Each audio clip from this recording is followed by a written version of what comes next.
Assalamualaikum warahmatullahi wabarakatuh Tribuners. Kembali lagi di program IKN Insight, sebuah program yang memberikan wawasan berbeda tentang pembangunan IKN Nusantara. Program ini merupakan kerjasama antara Tribun Kaltim dengan Ikatan Arsitek Indonesia Kalimantan Timur dan didukung penuh oleh Propan. Cari chat, cari Propan. Tribuners, IKN Nusantara didesain menjadi sebuah wilayah smart city. Tentu saja sebagai sebuah smart city perlu orang-orang yang smart people untuk membangun kawasan IKN Nusantara. Lantas, bagaimana kesiapan orang-orang lokal menghadapi IKN Nusantara, terutama dari sisi pendidikan? Bersama saya sudah hadir tamu istimewa kita, Ibu Hetipah Saifudian, anggota DPR RI dari Komisi 10, Bu ya. Iya, jadwal. Hai Tribuners, kangen Iya. banget. Assalamualaikum Ibu. Waalaikumsalam. Sehat Bu ya? Sehat, terima kasih Iya. ya udah ngundang di acara IKN Insight ini. Kepada IAI juga, terima kasih. Siap Ibu. Terima kasih juga sudah datang jauh-jauh ya kan dari Jakarta menuju Iya, kantor Tribun Kaltim sore ini. sekarang banyak sekali nih orang, jangankan kita ya, yang Mm. terus-menerus memantau IKN dan berkunjung ke IKN. Mm. Jadi wajib nih hukumnya memang kita terus mendalami ya isu ini. Iya. Tapi gini Bu, kita kan kebetulan Ibu kan di Komisi 10 salah satunya adalah membawahi bidang pendidikan Ibu ya. Betul. Nah, saya penasaran Bu, apakah memang seberapa jauh sih jarak kualitas pendidikan utamanya di Kaltim ya kan sebagai kota yang ditunjuk sebagai IKN dengan kota-kota di Pulau Jawa sebenarnya Bu? Sebetulnya kalau ukurannya apa ya, kalau misalnya Human Development Index, mungkin Kaltim nggak terlalu jelek juga, justru malah termasuk unggul ya untuk di Indonesia. Tetapi gitu ya, ya berarti salah satu kriterianya kan pendidikan ya, jadi tidak terlalu ketinggalan gitu. Tetapi ada problem-problem pendidikan di Kaltim yang mungkin harus kita selami. Dan kalau kita betul-betul yakin nih kan IKN udah jelas-jelas sekarang ada di bumi etam, ya kita harus secepat mungkin mempersiapkan dan mengasah dan membuat satu rencana yang bagus bagaimana SDM kita itu dipersiapkan. Karena tadi bagus banget Iya. pengantar Januar ya, nggak mungkin ada smart city tanpa smart people. Gitu. Jadi yang kunci itu kan bukan soal pendidikannya dalam arti formal ya. Sekarang mungkin ada sekitar 7% penduduk Kaltim yang lulus perguruan tinggi dari sekitar 3,8 juta itu ya, tetapi Cuma kita juga 7% dulu ya? iya cuma 7%, tetapi kita juga bukan hanya memperhatikan mereka yang sarjana ya, yang mungkin juga sebagian sekarang masih menganggur ya, Iya. tapi bagaimana kita mengasah sumber daya manusia di Kaltim itu dari mulai anak usia dini yang nanti mungkin beberapa puluh tahun ke depan mereka lah yang akan menjadi SDM unggulan yang akan mengisi smart city itu. Nah, jadi kesiapan Kaltim itu hendaknya mengikuti juga rencana transformasi di dunia pendidikan yang memang sekarang sedang dicanangkan oleh Mendikbudristek ya. Kita kan sekarang ingin mengubah berbagai hal nih soal pendidikan. Jadi Kaltim ini nggak boleh ketinggalan, harus mengikuti, bahkan harus lebih serius lagi membuat rencana dikaitkan dengan development yang sedang terjadi di IKN. Kalau begitu apa Bu hal yang paling krusial yang misalnya harus dibenahi terlebih dahulu di dunia pendidikan khususnya di Kaltim sebagai daerah penyangga IKN gitu ya? Iya betul. Kayaknya problemnya tuh ketidakmerataan ya pertama ya, ketidakmerataan kualitas pendidikan. Katakanlah kita bicara Balikpapan, Samarinda mungkin termasuk yang bagus. Tapi kita bicara juga ya misalnya Mahakam Ulu, kita bicara Kuber, kita bicara bahkan Kutim, Berau, dan PPU. Di mana sebetulnya kawasan inti IKN itu berada, itu PPU dari sisi kualitas beberapa hal yang terkait dengan pendidikan, misalnya sarana prasarana infrastruktur pendidikannya, ataupun juga mungkin hal-hal lain ya terkait dengan mungkin tenaga pendidiknya.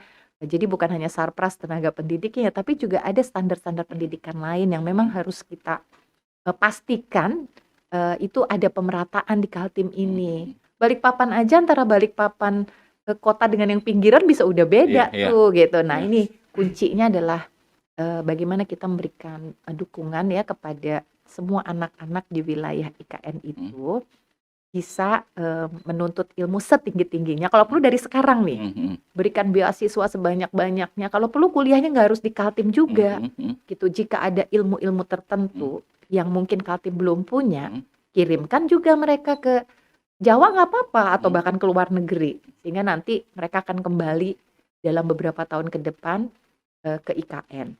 Nah, ini yang mungkin harus dipersiapkannya dari sekarang karena mengasah sumber daya manusia itu malah lebih susah daripada membangun infrastrukturnya. Teman-teman IAI tahulah. Ya. Sekarang aja mau membangun permukiman, mulainya dulu dengan membangun perumahan bagi para pekerjanya dulu, Iya. baru pekerja itu bisa membangun infrastruktur lain. Lah apalagi sumber daya manusia, nggak bisa setahun 2 tahun. Kalau begitu Gitu. mana yang lebih penting, mengirim orang anak-anak Kaltim untuk sekolah di luar Kaltim dengan beasiswa yang seperti Ibu sebutkan tadi, atau membangun infrastruktur sekolah-sekolah berkualitas di Kaltim gitu, Bu? Ya membangun sekolah kan juga perlu waktu, ya kan, dan perlu gurunya. Apalagi kalau kita akan menerapkan kurikulum yang berbeda dan pendekatan yang lain. Karena kita sebenarnya juga ingin ya di Kaltim nanti kan katanya tadi smart Iya, city. iya. Smart city itu juga bukan hanya infrastrukturnya jelas lah. Misalnya tadi berbasis digital segala sesuatunya. Bahkan transportasinya misalnya yang tanpa supir misalnya. Lah berarti anak-anak SMK yang ada di PPU yang sekarang sebenarnya mereka bagus, terserap sangat tinggi ya. Dan mereka mempelajari bagaimana misalnya memperbaiki kendaraan ringan, bahkan juga alat berat, mereka udah mampu. Tapi kalau kita futuristik, kita kan ngomong tadi sistem transportasi yang baru. Iya. Ya ilmunya yang diajarkan SMK sekarang ya masih untuk saat ini. Itu pun kadang-kadang gitu ya, kalau tidak ada kerjasama dengan dunia industri, mereka itu kekurangan ruang praktek maupun alat praktek. Jadi apa yang dipakai, misalnya tadi ya mobil berubah teknologinya, tapi yang dilakukan oleh anak-anak SMK itu masih menggunakan yang mesin-mesin yang jadul gitu ya. Kan jadi nggak bisa, tidak bisa sesuai dengan perkembangan zaman. Artinya yang Nah, dipelajarin sekarang harusnya lebih visioner untuk iya, kebutuhan. maksudnya tuh gitu. Kita kan, loh, ini nanti smart city itu gimana ya, butuhnya apa aja? Misalnya dari sisi energi dia butuh keahlian apa? Dari sisi bahkan dari sisi government-nya juga, government yang seperti apa gitu. Jadi misalnya sekarang dari mulai di kampus-kampus gitu ya kan, kita juga tahu nanti IKN akan menjadi pusat riset loh dan internasional gitu ya. Ya. Jadi kita butuh researcher, kita juga butuh dosen-dosen yang berkualitas juga. Makanya sekarang yang lagi S2 suruh ke S3. Yang masih S1 suruh ke S2. Cari ilmu-ilmu yang bakalan kepake nanti. Misalnya tadi di dunia digital pun kita perlu literasi digital bagi seluruh masyarakat di Kaltim. Karena sekarang misalnya tadi ya jurusan desain komunikasi visual aja gitu. Ternyata kita belum punya prodi itu. Ya, di Kaltim belum ada, Ibu. Belum ada, padahal itu nanti sangat dibutuhkan sekali kan. Nah, contohnya seperti itu, mereka sekolahin dulu, begitu udah ada 5 aja alumni S2-nya, bikinlah prodi di salah satu politeknik. Mau di Balikpapan, Samarinda boleh, misalnya itu salah satu aja prodi. Belum nanti kan menjadi pusat kesehatan kan kita. Iya. Nah, kedokterannya aja Uniba aja mau kedokteran belum punya prodinya di Balikpapan misalnya. Jadi kita identifikasi tuh, misalnya apa? Jadi kaitkan dengan manpower planning ke depan. Misalnya tadi yang dibutuhkan apa aja, yang kita sedang lakukan apa, terus perlu penguatannya apa.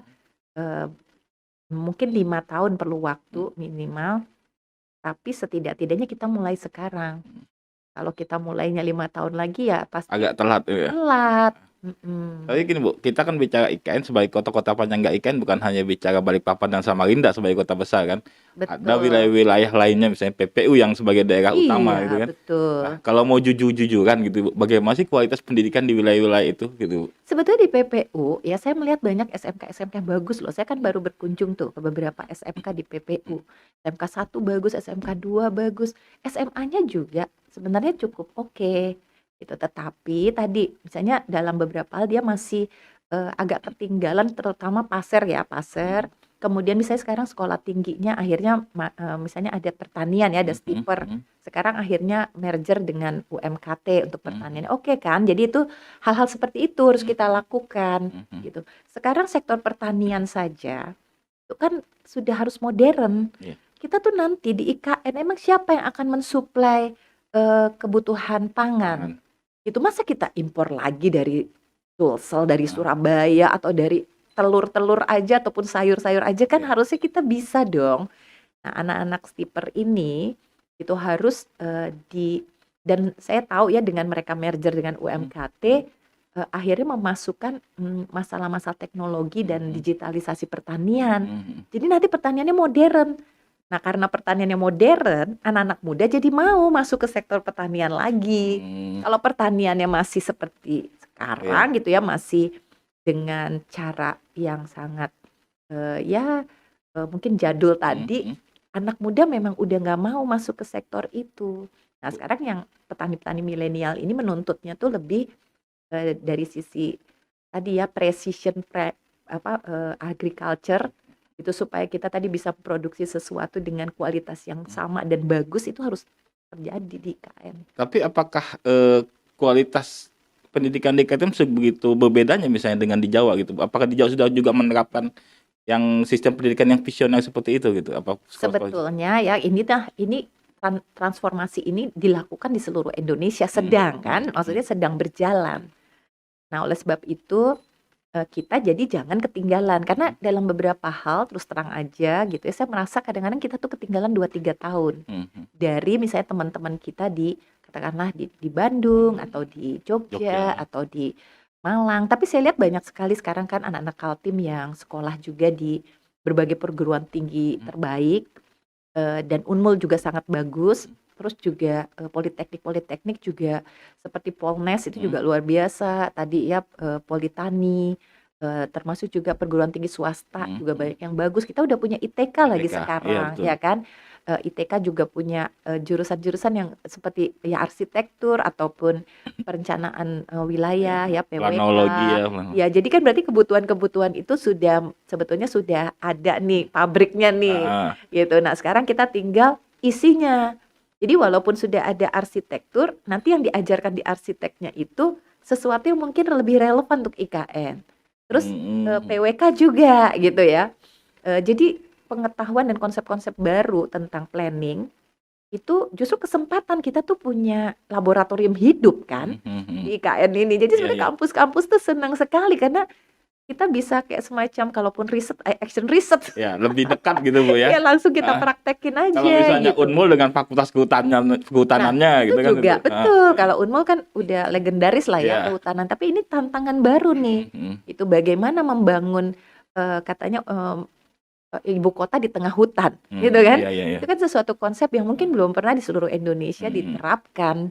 Itu satu kegiatan yang bisa mengkombinasikan, itu kan futuristik sekali ya gitu. Kota di tengah hutan gitu. Beberapa negara yang menerapkan itu mungkin juga memiliki ada best practice, ada bad practice-nya juga gitu. Layak enggak gitu ya. Nah, ini yang kita nanti bisa diskusikan dan menjadi menarik ya di dalam upaya kita juga membangun knowledge tentang pembangunan di IKN ini. Bu, kalau kita tarik garis ke belakang Bu ya, kendala apa sih misalnya yang membuat pendidikan Kaltim ini berbeda, maksudnya tertinggal beberapa langkah dibanding kota-kota besar lainnya di Pulau Jawa misalnya gitu, apa sih Bu sebenarnya? Ya itulah, karena kita itu ada banyak keterbatasan, misalnya anggaran gitu ya. Kadang-kadang ini kalau kita tuh punya suatu konsep pembangunan yang sifatnya ya tadi dengan keterbatasan itu, policy apa yang kita pilih tuh kadang berefek kan kepada misalnya pemerataan dan lain-lain. Makanya kita ibu kotanya pindah ke Kalimantan supaya hal-hal seperti ini itu tidak terjadi lagi. Misalnya kalau kita sekarang memfokuskan kepada upaya untuk mendorong beberapa universitas supaya menjadi kelas dunia, kan itu kita geber kan, beberapa perguruan tinggi yang udah bagus terus didukung supaya lebih bagus, supaya nanti kita muncul di dunia, ada beberapa perguruan tinggi kelas dunia. Tapi kan akibatnya triliunan rupiah itu tidak bisa dipakai untuk memeratakan perguruan tinggi yang lainnya, yang mungkin tadi belum masuk ke level-level yang bisa dipersaingkan secara global gitu. Nah, sama juga kita bangun pariwisata. Kalau kita cuma 5 Bali baru, ya 5 aja yang difokuskan kan. Nah, terus bagaimana dengan Derawan, Berau, ataupun Samarinda dan lain yang juga sebenarnya punya loh potensi pariwisata. Nah, jadi apakah ini soal uang ya? Gimana? Jadi selama ini tuh mungkin ada policy-policy yang cenderung akhirnya membuat yang bagus makin bagus, yang maju makin maju, yang kurang maju jadinya mungkin ketinggalan. Nah, ini kuncinya itu salah satunya kalau kita pindahkan ibu kota Nusantara itu kan simbol. Simbol bahwa kita tuh sebenarnya nggak mau membangun Nusantara itu dengan terfokus kepada Space Pulau wilayah. Jawa ataupun wilayah-wilayah tertentu misalnya khusus lainnya lagi DKI. Artinya keberadaan IKN bisa menjadi harapan bagi masyarakat Kaltim untuk meningkatkan sektor pendidikan gitu Bu ya Bukan sebenarnya. harapan aja, itu pasti terwujud, harus terwujud. Justru dengan kita itu ada IKN, menurut saya ini yang membuat kita semua bersemangat kan. Harusnya kita termotivasi, otomatis lah. Kalau ada IKN, pertama kesempatan bagi yang terdekat itu jelas-jelas terbuka. Contohnya aja sekarang soal lapangan usaha atau lapangan kerja. Kan dengan baru saja dibangun sedikit sentuhan infrastruktur, udah ribuan orang yang seharusnya eh, bisa terlibat. Iya. Nah, tapi kan mereka juga butuh misalnya sertifikasi, mungkin satu standar pengetahuan dan keterampilan tertentu. Memang jadi tukang sembarangan? Enggak juga loh. Jadi pekerja konstruksi saja, kita tuh harus ada ilmunya dan ada, yaitu tadi certified kan.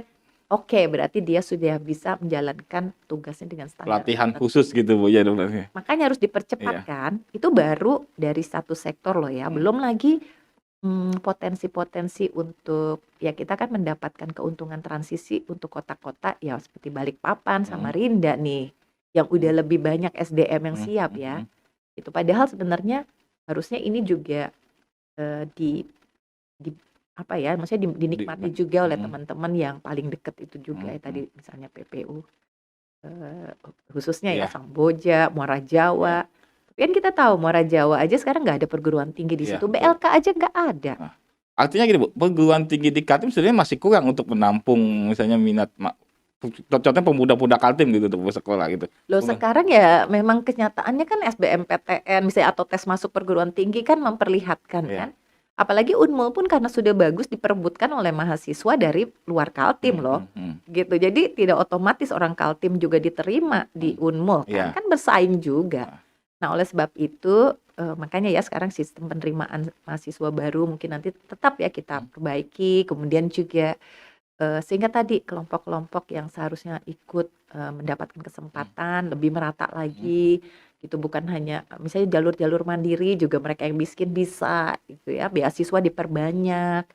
Masih anak-anak Kaltim banyak yang potensial, tapi dia mungkin dari sekarang begitu lulus SMA atau SMK mungkin tidak berani mendaftar hanya karena dia takut dia nggak bisa bayar uang kuliah. Nah, jadi ada Kaltim Tuntas ataupun penambahan KIP kuliah itu sangat bagus sekali untuk mahasiswa Kaltim sekarang. Makanya itu yang kita geber dulu. Perlu berapa kampus baru lagi misalnya di Kaltim yang kategori negeri gitu Bu ya? Kalau kampus kan nanti kita bisa perhitungkan ya. Sebenarnya kampus itu sekarang yang ada saja itu kapasitasnya masih bisa maksudnya daya tampung itu belum semuanya optimal. Terutama gitu. jurusan-jurusan tertentu Bu ya. Jadi bisa saja misalnya Politeknik Balikpapan. Nanti sekarang kan sudah ada nih ya jurusan-jurusan terkait pariwisata, hospitality dan sebagainya. Mungkin nanti diasah lagi, ditambah apa gitu ya. Jadi bisa saja kita mulai dari yang ada dulu. Gitu. Jadi tidak harus membangun dalam arti fisik yang baru. Tapi sebenarnya memang di IKN itu nanti pasti saya yakinkan akan ada perguruan tinggi baru. Gitu. Tetapi saya dengar informasi beberapa universitas besar di Jawa udah ngincer bakal membuka kelas jauh mungkin di cabangnya. Bisa jadi bahkan dari luar negeri ya kan mereka dan itu tidak ya kalau saya masih pasti ada pro kontra ya soal itu ya. Apakah kita lebih senang perguruan tinggi misalnya kayak UI membangun UI filial atau misalnya ITB bangun ITB atau kita perkuat yang udah ada ya di seputaran IKN ini. Nanti ya seperti tadi ITK, kemudian ya ditambah lagi lah gitu misalnya sarprasnya, kemudian tadi politeknik yang ada baik negeri maupun swasta, kemudian SMK itu juga nggak kalah penting loh SMK karena pendidikan vokasi itu justru yang paling cepat memproduksi tenaga skill, tenaga yang skill dan siap kerja. Nah kuncinya kerjasama sama dunia usaha dan dunia industri. Nggak semua daerah di Kaltim juga bisa menemukan dunia usaha yang siap untuk bekerja sama dengan dunia pendidikan. Tapi kan gini Bu, kenyataannya kan membangun sekolah baru, contohnya SMK ya, kan tidak semudah itu ya, misalnya perlu waktu cukup panjang dari mulai kajian gitu ya kan. Iya, nah itu memang. seperti apa misalnya? Sebetulnya juga di Balikpapan aja masih ada kekurangan. Iya, di Balikpapan ya kan? Apalagi Kalau di PPU kan ada beberapa SMK tuh menurut saya sudah bagus, kapasitasnya juga besar ya. Gitu. Tapi ketika saya datang ke sana ya ada banyak kekurangannya. Tadi pertama ya mungkin akses masuknya ternyata becek gitu ya. Iya. Terus ada lagi yang tadi misalnya ruang prakteknya tidak dilengkapi dengan peralatan yang up to date, tapi sudah out of date Iya. gitu ya. Terus kerjasama dengan dunia industri ada yang banyak yang udah bagus juga, tapi ada yang belum gitu. Terutama dosen-dosennya banyak pendidiknya itu yang tidak memahami perkembangan zaman itu, makanya diharapkan dunia industri ikut atau nanti ya misalnya IKN.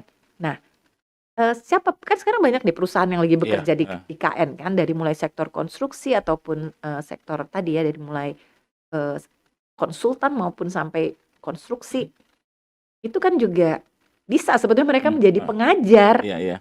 Jadi menjadi dosen produktif atau guru produktif, ajarkan yang kami butuhkan nanti tuh yang kayak gini. Gitu. Jadi langsung begitu di misalnya ada satu BUMN yang lagi bekerja di IKN, jadi juga mereka pengajar di BLK dan di SMK, sehingga nanti begitu selesai SMK langsung ditampung gitu. Tapi kan Bu, sini Bu, pengalaman saya kan gini, ada misalnya di Balikpapan gitu contohnya, untuk membangun SMK tuh perlu waktu bahkan 10 tahun mungkin satu SMK gitu Bu, itu belum selesai gitu bangunannya. Problemnya seringkali pertama soal lahan. Kan sebaiknya kan SMK juga jangan di lahan yang sempit ya, karena sekarang sekolah itu membutuhkan banyak tentu saja sarana prasarana dan termasuk tadi ruang praktek dan lain. Tapi sebetulnya SMK karena modelnya itu sekarang dengan kurikulum yang baru ya, model semacam project based learning, itu sebenarnya tidak harus orang tuh di kelas satu rombongan belajar tuh harus di kelas terus. Enggak sih, karena nanti mereka bisa praktek magang di satu perusahaan ataupun industri yang ada di situ, gantian gitu loh. Jadi sebenarnya nggak harus kelasnya banyak. Nah, tapi kan minimal lah, misalnya 2 hektar itu sebaiknya minimal ada gitu. Terus misalnya pertanian kan punya tempat prakteknya gitu. Jadi problemnya kadang-kadang lahannya. Kalau di kota-kota tuh susah. Yang harus memang didedikasikan untuk pendidikan. Kemudian tadi dana untuk membangun sekolahnya. Nah, biasanya kan pemerintah harus mengajukan dana alokasi khusus nih. Nah, ajukannya sekarang melalui platform Krisna, itu paling baru tahun depan kita tahu dibangun atau tidak. Mungkin 1,5 tahun lah kalau siklus anggaran. Itu baru kalau kita yakin kita dipenuhi. Ya kan? Jadi lahan udah beres, bikin perencanaan, desain engineeringnya ya dan sebagainya. Ya memang harus beberapa tahun. Terus nanti konstruksinya. Belum lagi nanti merekrut gurunya, ya kan? Terus nanti baru pengumuman menerima siswanya dan sebagainya. Ya memang 5 tahun kali. Tapi bisa nggak Bu, misalnya ada penyederhanaan regulasi nah, gitu? Justru itu. Nanti kan kalau sudah ada otorita, kan otorita juga boleh ya dia mengambil keputusan sendiri terkait pendidikan. Nah, ini yang juga ada misinterpretasi nih waktu kemarin Ibu Dirjen Pendidikan Vokasi hadir ke Balikpapan dan ke PPU juga. Kita diskusi sama teman-teman PPU.